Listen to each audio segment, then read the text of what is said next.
This little tutorial is going to give a brief demonstration on how we preserve carving. Say you went to one of our events and you bought a carving but it wasn't finished with a preservative, and a lot of people ask how to do it. We tell them, but we thought maybe making a video might be a little bit better for explanation wise.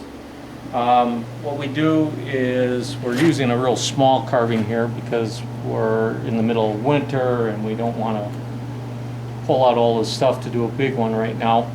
So we're going to demonstrate on this little carving. So first off, what you'll need is some boiled linseed oil and mineral spirits, and you can buy really cheap paint thinner that'll work out fine, and we're going to mix it 50-50. So I'm going to pour a little bit in here, and because it's a small carving it won't take much, and we're going to get it pretty close here.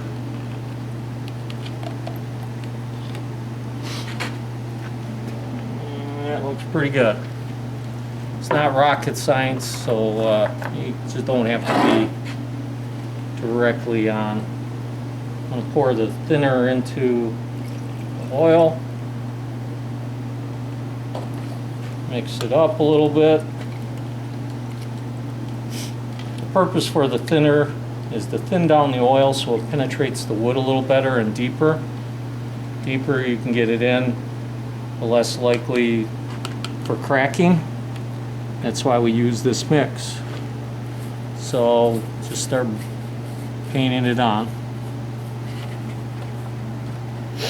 The platform I'm using, in this case we were able to use a paint bucket lid, but for a bigger carving what you can do is also take like a plastic bag, place it underneath so it catches the runoff.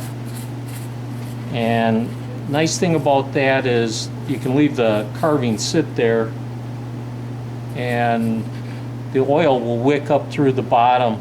This one has a little bit of a lip, but I'll put it over off to the side where it's flat.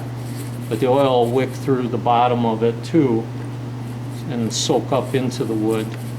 So we give it a coating, slob it on. Again, not rocket science.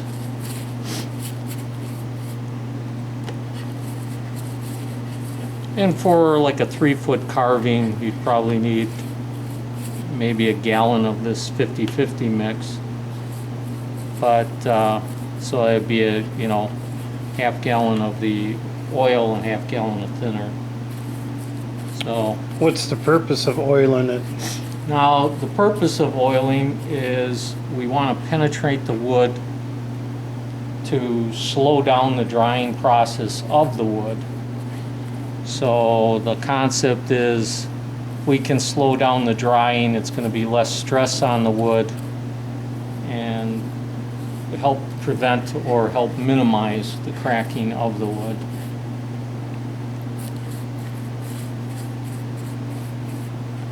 And we'll basically just let it sit there a while, it'll soak in. You don't want the carving to dry, because once the oil is dry it won't allow the penetration of the next few coats. So as soon as it's soaked in, we'll go back and start putting on another coat. Now you probably would want to put on a minimum of 5 to 6 coats.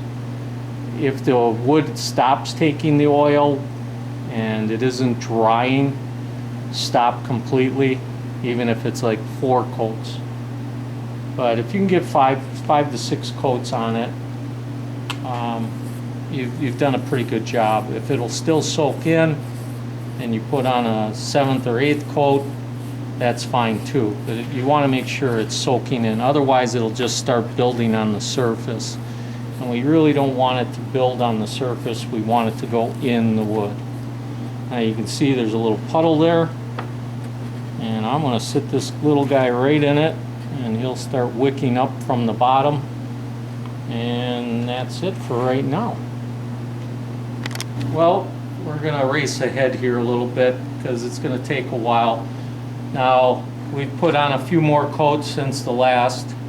It's wet, we're gonna let that sit probably at least a good day, if not two. And then we're gonna start putting on our color, if you want color. What I've been doing recently is using a lot of spray paint for my black bears. So you can use spray paint, or if you like the stain look, you can use stain. We're not using an exterior stain, it's actually just an interior stain. And so you'll add your color. If you're doing stain, you'll stain everything you want with the stain. And then again, you'll let it sit for a day. With the paint, you can spray paint it, get your coloring, do whatever magic you're going to do to it. Can you brush paint on? And it doesn't have to be spray paint, but you can use regular paint too. We're mainly worried more about time because we're trying to move things. So spray paint is pretty convenient. Some guys use airbrushing. So it's pretty much whatever you want to do on top of that. Now, on a full-size piece, after you've done staining, you'll probably want to add some type of varnish. This happens to be a spray varnish, which works great on small pieces. If it's a larger piece, you'd want to buy a quart or a gallon of a spar or an exterior type finish. Personally, I would rather use oil finish than a water base, but they both work pretty effectively. So that would be up to you. When I spray paint, I don't usually put a poly over it because it'll tend to change the color of it. When it's an oil-based polyurethane or an oil-based exterior, some of the water base goes on clear, so you could put a clear poly water base over a paint without changing the color. Generally, if I use paint on something, I'll then clear coat it with a clear enamel, and just to give the paint more durability. That's the clear enamel. So that's how we basically preserve our carvings. So to go over it once again, you're going to need the oil, some type of paint thinner or mineral spirits, mix it 50-50, put on 5 to 6 coats minimum, then let that dry, then follow that with your coloring if you want to add color. Some people like it just with the burn on it, so just let it dry, add your color or not, and then if you don't put any color on them, if you want just the burn, then polyurethane on top of them or spar varnish on top of them, and you should be good to go. Follow the manufacturer's suggestion on your clear coats or your polys, and you should be good. We hope that this has given you some insight, but if you have questions when you're doing it, don't hesitate to give us a call. We're happy to help you.